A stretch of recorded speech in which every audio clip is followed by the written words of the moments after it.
Welcome back to Walk-Ins. Welcome. We're glad to have you for another episode. We have been on this course of having really powerful interviews.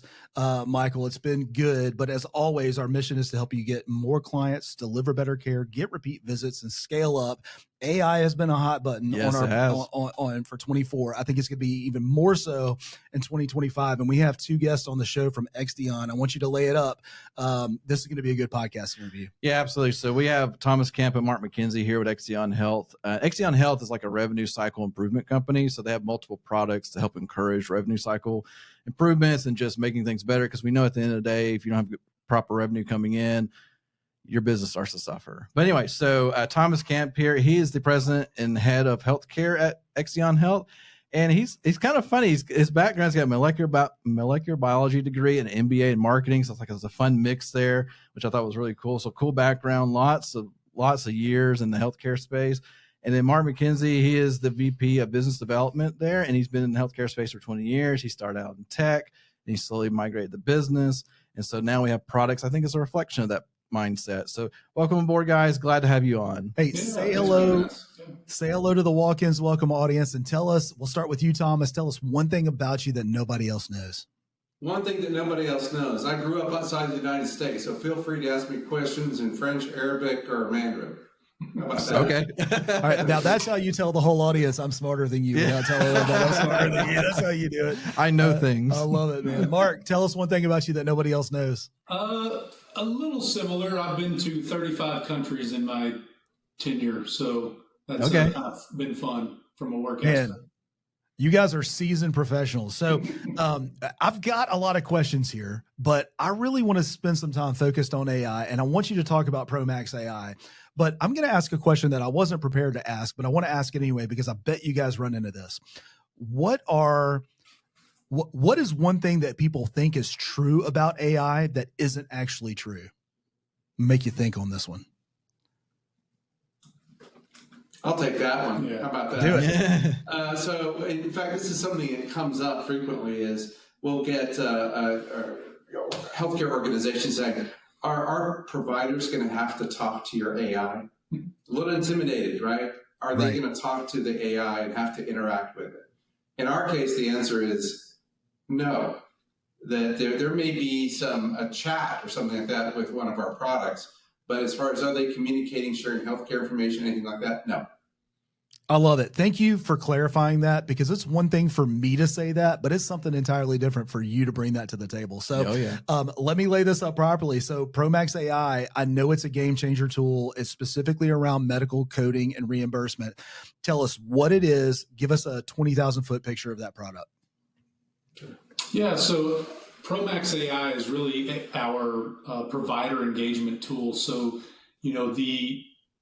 we talk about the right documentation, not more work or less work, but the right work and trying to document charts. And so we assist from an AI perspective, can assist with, did you take their blood pressure? Did you prescribe Zofran? Did you do XYZ? If you did, put that in the chart. So now we can optimize that revenue. So in our case, we deal with evaluation and management codes. Out of that, could go from a level 3 of medical decision making to a level 4 because now we're charting better, we're documenting better, we're assisting with that.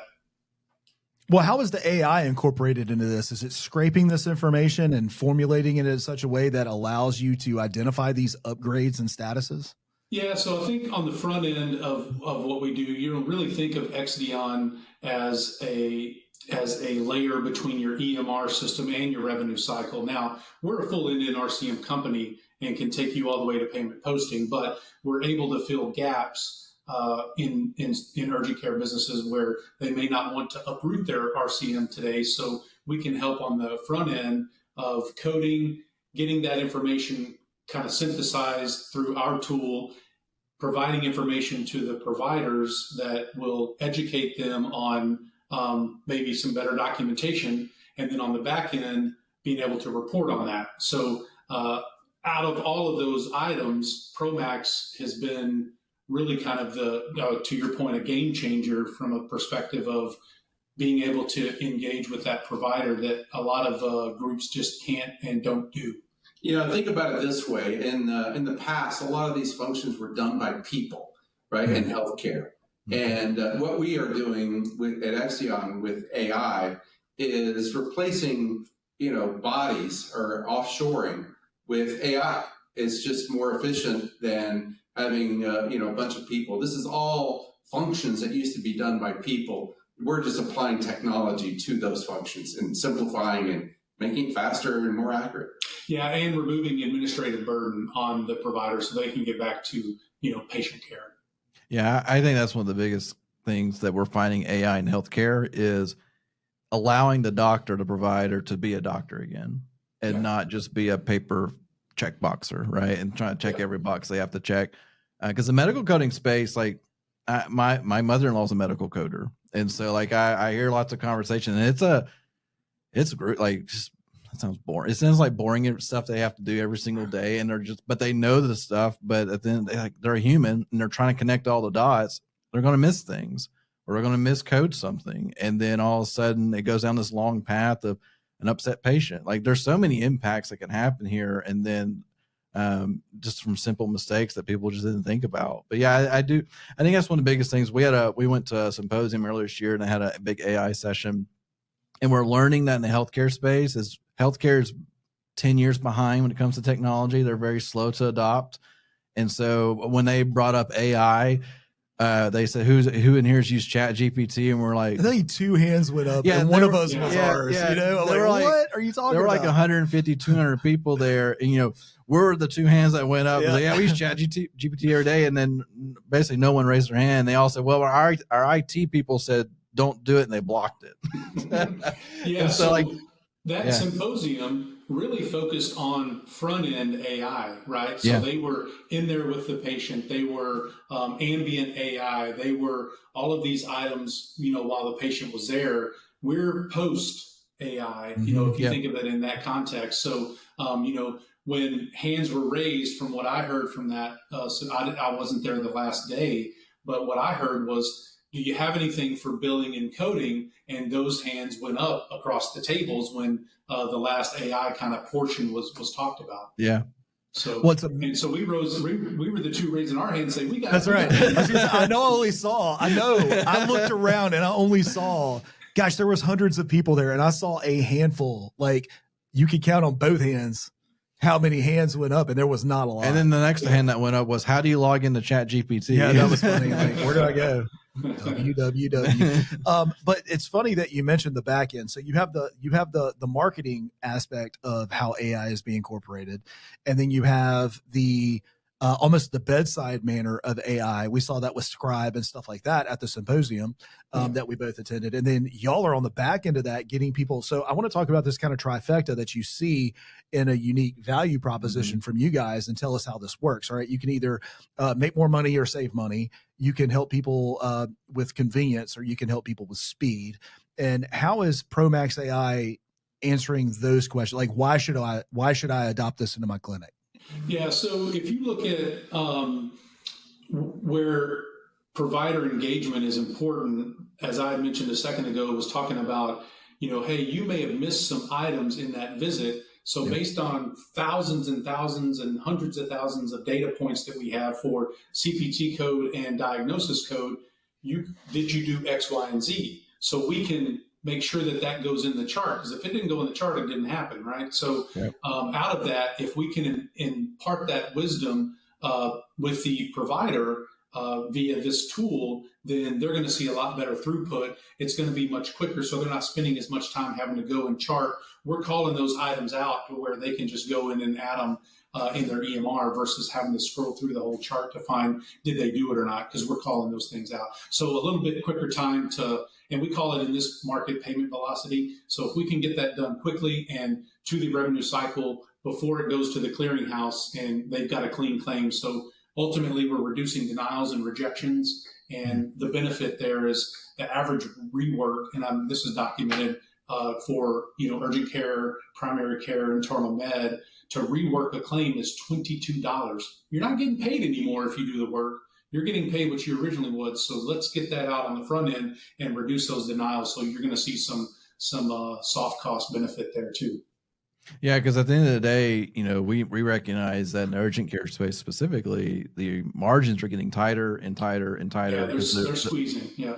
yeah, the reimbursements aren't moving at all. I know it's a big push from like the UCA to help with that, but at the end of the day, when a urgent care visit is only netting $15 from a visit, and that every dollar matters. Yeah, It really does. And they think, when folks are having to go and renegotiate contracts and they get a 3% lift, the skies are blue again and think everybody's great, but that's not moving the needle much. For as much work as these folks do in the urgent care. And one other thing that we've seen a lot of organizations doing is that they will send these charts as is on to a coding company. They'll code it, or even in AI, they'll have them code it and then send that on to the payer. The difference with ProMax is that we're giving feedback to the provider and to the organization. We actually provide analytics to the organization, what their providers are doing.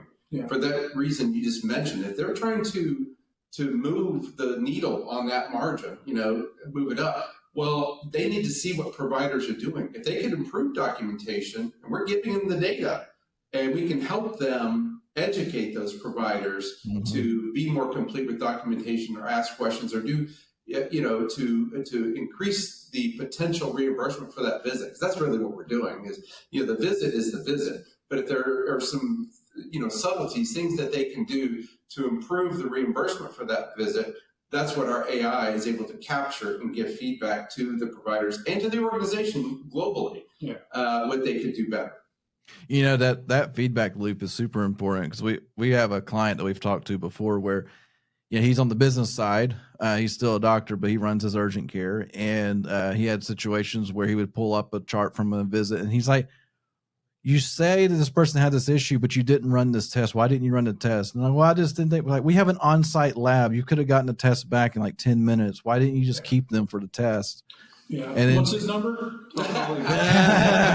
Exactly. We'll talk offline. I guess you connected. They're good people. But it's the reality of, because that provider probably didn't even think about it, right? It didn't cross their mind, or they weren't educated on, like, we could actually do this very quickly. We don't have to send things off because we now have an on-site lab. But also it's that mindset of, we all have this issue where if we don't have something kind of telling us, like, here's some feedback, it's not bad feedback, it's just, here's some feedback you need to know about to improve some stuff.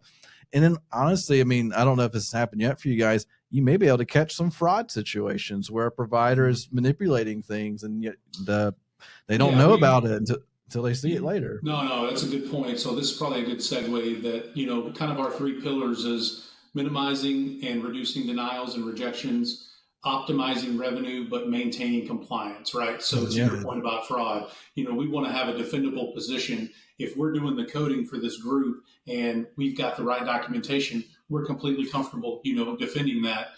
So out of that process, we want to give that assurance to the urgent care group that, yes, we can label this as for an ENM code level 4, level 3, level 5, whatever it is, as long as we've got the supporting documentation, then we're in a good spot. Out of desperation, people make stupid decisions. And this is a great point, that even by saying that, by nature, we found that some of these providers are conservatively documenting, right? Because if it's a lower code, then they're not going to get as much scrutiny. But then to the gentleman that had, why didn't you do this test when it called for it and you didn't do it? So there's some, and we call it education. We don't say training. We say educating the provider. Training's a bad word. But out of that, the benefit is to educate, because I would argue that by giving them that test, you're providing better patient care, right? So out of that, there have got to be some triggers that we can identify that says, hey, did you do X, Y, and Z? Please put that in the chart. I don't know if our AI says please. We just say put that in the chart. But please do it. That, if you're able to document that, then I would argue, and there have been cases where you could say that there is better patient care, better treatment plans, because they have more information. Mm-hmm. Oh yeah. So Thomas, I want to come to you real quick. I mean, you're spatting out multiple languages, years and years of experience in the industry. you've seen a thing or two, if I were to wager a bet. And Mark, I'm not going to take any of that away from you either. Well, no, you're just telling me how old this guy is. That's what you're doing. So I'm putting a little bit of a gap there, only to say, like, you've seen trends, you've seen fads. Is AI a trend or a fad, or is this something that people really need to think about adopting quickly and putting into practice? Yeah. So the reason I am here to begin with Exion is because this is a trend. In fact, this is a game-changing trend you're going to see across healthcare. Because, while we're really focused on talking about using AI in the urgent care setting here, I think what you're going to see as time goes on is you're going to see it everywhere in healthcare. Because because I'm old, I've seen a lot. Healthcare is plagued with inefficiencies, frankly. Yeah. And anyone who's been in it for a while will tell you that there's inefficiencies everywhere. And that's the one place where AI can help, not just in healthcare, but I think the world in general, is to improve efficiencies or where there are inefficiencies that can drive down costs. And I think that's the most exciting part of incorporating AI into healthcare organizations, is to drive down unnecessary costs, that not just costs, but provide opportunities for improving patient care, because time spent by providers on inefficiencies on administrative tasks don't help anybody. And I think that's the most exciting part, is that organizations can focus more on patient care and less on administrative tasks. Yeah. I mean, to me, it's, the doctor, home visit doctor that come by and visit you that back a long time ago. And then we came into the modern world where now you have to go to the doctors, all the compliance tied to it. Now AI is kind of like allowing that doctor to do home visits again, basically, where they can just do that, like you said, focus on the care. All I gotta say is, with AI, I hope one day we'll have a full body scanner and I can just walk through a scanner and then know exactly what's wrong and let AI tell me. Probably not far behind. No, really not, honestly. That's where, it's the kind of thing like that where we're headed, and where it's the efficiency where you're not having to have people entering stuff in computers and stuff. You're gonna have voice recognition. You're gonna have diagnoses. I mean, one of the most exciting areas right now is AIs that read X-rays, for example. I mean, it's amazing stuff.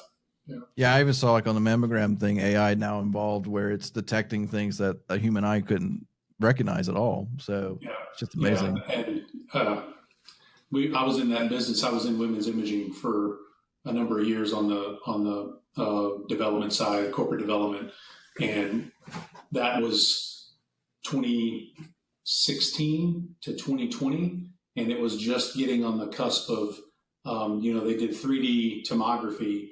And then that was starting to do contrast, where they were injecting the fluid so they could see it more prominently. Now they're having AI companies that are actually able to read, and then they're putting that up against, a radiologist in the field, and then comparing notes. So it is unbelievably fascinating, the amount of technology for AI. Yeah. Well, so I believe that money is attracted to speed. Okay. Yeah. And, everybody, being a clinician, being in the urgent care space, at the end of the day, you're a retail healthcare, so you're in business to make money. All right. So I want to hear about the early adopters. Maybe you have some case studies where people have stepped in early and it's made a profound impact on their clinic. I know you can't go into too much detail, but give me an overview of somebody that's been an early adopter, how it impacted their business, and some of the results that you've seen from that. Yeah. You got it. Yeah, so we have quite a few of those. I'll give you a specific example of one in a medium-sized urgent care organization with about 10 clinics or something like that. So typically, what we see is when they work with Exion, there's two areas that emerge fairly quickly. One is upfront is on coding. So in general, when we talk about coding, we're in urgent care, we're looking for level 3, level 4 E&M codes, right? Obviously, the clinic gets paid more with level 4 E&M codes. So the first place we can help people is help them move from level 3 to level 4 E&M codes. How does that happen? It happens by improving the documentation. So this is what we've seen with our folks. We give their providers feedback to understand what they need to do in order to achieve a level 4 E&M code, or what's missing. If they do, because sometimes we have to actually reduce the code because they didn't provide enough documentation. So in this particular case, we were initially, at least, we were down coding a lot of their charts because they didn't have adequate documentation for level 4s. But over time, their providers get on board, and we start seeing more level 4, or the ability to have E&M codes at level 4. The second part of this is by improving documentation of the chart before it goes to the payer or to the clearinghouse. Mark mentioned earlier about reducing rejections and denials. So the second part that we see an impact on revenue is that, and Mark talked about velocity of collecting their payments from the payer. We can improve velocity by having those clean claims. That's the term we use, clean claims going to the payer, and they start getting paid instead of being 150, 180 days out because they've had to make adjustments to the claim for errors.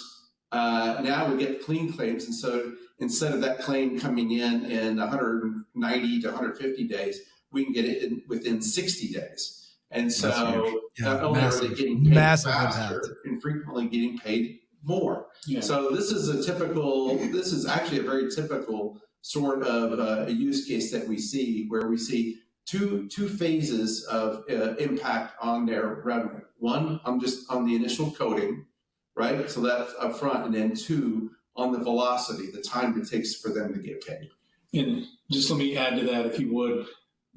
On the payment velocity, the 11 to 20 days is a great peg to, time for getting reimbursed. And so we have business intelligence and a dashboard that we provide management and, any of the clinical folks to kind of showcase all of the things that we're tracking, right? All of the metrics. So you'll be able to see that with our dashboard. You'll be able to see how the providers are interacting with Promax AI. You're able to see trends. You're able to see the financials. When are they coming through the door? How long is that taking? How many visits are you seeing? We don't do like door-to-door times. I know that's a pretty heavy metric for some folks because they're on the front end there. Sure. But based on the services that we're providing, we're able to provide that dashboard and those analytics, and it's actionable, right? So you can go and have targeted education, not training, education for no dirty words on this podcast. You keep your mouth shut. And so we have education where, hey, provider A is great at documenting for respiratory. And then another specialty like ortho, he or she needs help. And then conversely, provider B is great at ortho but needs help in respiratory. Now you've got some tactical education for each provider versus this overarching type of training that you have to give to all providers. Does that resonate? Yes, absolutely. Yeah, I mean, anytime you have good data where you can, because we're in a data world, right, where there's tons and tons of data that gets thrown at us every single day. Yeah. But allowing something to say, no, look at this and take some action here. Mm-hmm. Yeah. Not only just say it, because there are many times where we have all this data and we don't know what to do with it. And then we just let it go right past our eyes. And we're like, well, that's great, but I don't know where to go with any of it. And that's just allowing you to take that, like you said, taking that proper action to make like, here's some education for you, because this will be a great thing for you that will improve things. Because in our world, when urgent care hires us, they're looking to increase volume. But if they could increase the quality of the visit and the quality of the reimbursement and the actual claim, the volume isn't as important again. We're not just trying to chase down this rabbit of like, I need more and more numbers. Well, maybe you just need better numbers too, like just increase what you got. So yeah, and it is on their existing patient base, right? We're not doing any of the marketing to try to get more folks in the door. That's more on the front end and Yeah. you know, the marketing whiz for the urgent care group. So, you know, but what we have to work with, we're trying to maximize or optimize. Yeah. I love it. So you guys, I'm going to bridge the gap here a little bit before I take us out. In a story format, a lot of people hear us talk about marketing. When I'm sitting down with a client or I'm on a Zoom call with a client and I'm focusing on helping them build their clinic, if they haven't paid me or I'm struggling with the financials of this account, I'm not thinking about how I can help them grow their clinic. I'm thinking about how I can get paid. And let me kind of position that with you guys. If y'all are helping them code better and you're helping them get the proper reimbursement and you're removing that through AI from their thought process, they're going to have a more human interaction with their client, because at this point, now I'm trying to serve you. I'm not trying to think about the proper code and whether or not I'm going to get paid properly. Better patient care. Better and that's patient care. At the end of the day, our goal here is to help you deliver better care. And I believe that ProMax AI helps you deliver better care, because now you're thinking about your patient, not about how you're getting paid. Right. I mean, it's tough to tie because we're not tracking net promoter score for them. But I would argue that yes, because you're providing, like I mentioned a second ago or earlier, you know, a better treatment plan, and you're putting the right documentation in. So you are treating that patient much better than you did if you were documenting conservatively because you didn't take that test that the physician said, hey, this documentation supports it. Why didn't you administer the test to help the patient? And I mean, that's at the end of the day, the goal is removing that administrative burden, letting them treat patients, and then feel comfortable that, you know, when they're documenting, we'll catch anything. They don't have to worry about it. We can catch it and say, hey, did you do this? You know, another use case that we could mention is that one of the larger urgent care providers in the United States we work with, and their medical director actually takes our ProMax AI data to build education specifically tailored for their providers. Makes sense. So, that's so cool. Doing exactly what you're talking about. You know, this is a way for them to ask questions or when they are seeing a patient to look for very specific things. Mark talked about blood pressure. You could talk about blood glucose. They could ask them about diabetes. You know, there's a number of things they can do, but, you know, based on our analysis of the patient visits, that medical director can build customized training for their entire team. And that, honestly, that type of training, education, right? I'll say training. Education. There you go. But when you're providing, because here's the thing, we know that a lot of education, we're like, this is very boring. I don't want to deal with this. I just have to check a box because they told me to. Yeah. But if they're providing education, like, actually, I do need to know more about that because I've been a little fuzzy around it. Like, it's going to be more receptive. I think they're going to have better outcomes from like just improvement on the providers, just because they're getting information they probably really want. They just didn't know to ask for it. So I think it's awesome just how they use that.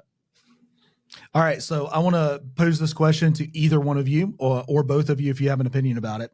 So for our clinics that are listening today, they're hesitant to embrace AI. What word of encouragement would you give them based on what you know about it? So I'll take this one. And the benefit is we will take your own data and run a use case analysis for you and say, hey, let us show you or not show you that there is an opportunity for improvement here. That's good. 10 times out of 10, there's opportunity for improvement. So we're using their own data. We'll take it, we'll do a use case analysis. We'll sample a number of charts. We'll run that through our tool, and then we'll showcase exactly what that potential would look like. And then we annualize that over, let's say we take a month worth of data, and then we annualize that to say, hey, there's some potential opportunity here, reducing denials, optimizing revenue, maintaining compliance in our program that could benefit the group. We want to show that there is ROI, right? Proof is in the pudding. And out of that, give us that shot. And then, and the way we structure our agreements is let us prove that out. And we'll show you, and then we'll roll it out to all your locations and off to the races. Yeah, they're listening to us right now. I mean, we'll do that for free. We'll take your data. Yeah. Right. Run it through our AI. Right? It's just like like we really do it. Run it through our AI. So there's nothing scary that happens. run it through, give them some feedback about what we can do for them. Free. Yeah, and it's no obligation, right? There's no pressure, but it would open their eyes a bit to, man, am I really, do I have this opportunity? And so then it kind of begs the question, how can I move forward, right, with this program? And if you look at average, you're getting $100 in reimbursement, and we can raise that, for easy numbers, not saying this is actual, but for easy numbers, 20%, we're taking a pittance of that. So yeah, that's the most important question that we get from people. This is going to cost me a fortune. Yeah. We're trying to make money and not spend it on new technology. Oh, yeah. Look, the whole premise behind what we do is the work that we do should pay for itself easily, many times over. Yeah. And so that's the whole idea. And that's one thing we would tell people who had concerns about, well, this is going to cost me a fortune. We're small. We don't make that much money. We're trying to help you. Yeah. And our solution should put you in a position where it pays for itself. I mean, honestly, I don't see how it couldn't, right? I mean, as long as they're taking action with what the AI is telling them and not just saying, hey, that's a really cool tool, but I'm not going to apply it. That's a different story. I'm sure there's been challenges there, but yeah, at the end of the day, I mean, the way you guys are talking about it, I mean, I could see an easy 10% increase in overall revenue with the same patient volume as they've always had. Right. And that 10% could be somebody's job. And then we're not even talking about how much more capacity that now opens for the clinic that they may not have had in the past. And so and if you guys are looking at going up for sale as an urgent care group, or you want to do acquisitions or you want to do de novos in certain markets, I mean, we've got tools that we can provide to give you a little bit more of an informed decision, especially about your dollars that you're bringing in and what that looks like. So, there's some benefit there as well. Nice. It is an exciting time in AI and to be a clinic owner and the things that are coming down the pipeline, especially when you're getting squeezed.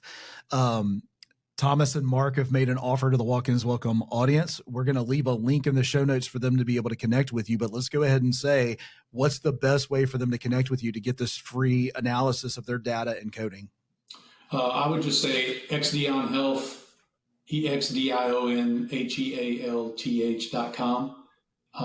And then if you go through that route and do the info button, for more information, and you can even put Walk-Ins Welcome in the subject line if there is one, and then we would know, where that's coming from. We're happy to operate that way. I can post my email address at the end of this, or one of my guys, I have his email address as well. So you can get in touch with us anytime. We'll drop all those links in the show notes. You guys are the average of the 5 people that you hang out with. You've been hanging out with myself, Michael, Thomas, Mark. I hope this has raised your average. We want to welcome you back for a future episode. I've enjoyed this. AI is a hot topic, and you guys are welcome to come back on the podcast to talk more AI with us if you want to. Love it. Awesome. All right. Thanks, guys. Cool. Much Thanks for having appreciated. us, and we'll see y'all next Wednesday. Have a great week. Thanks for having us.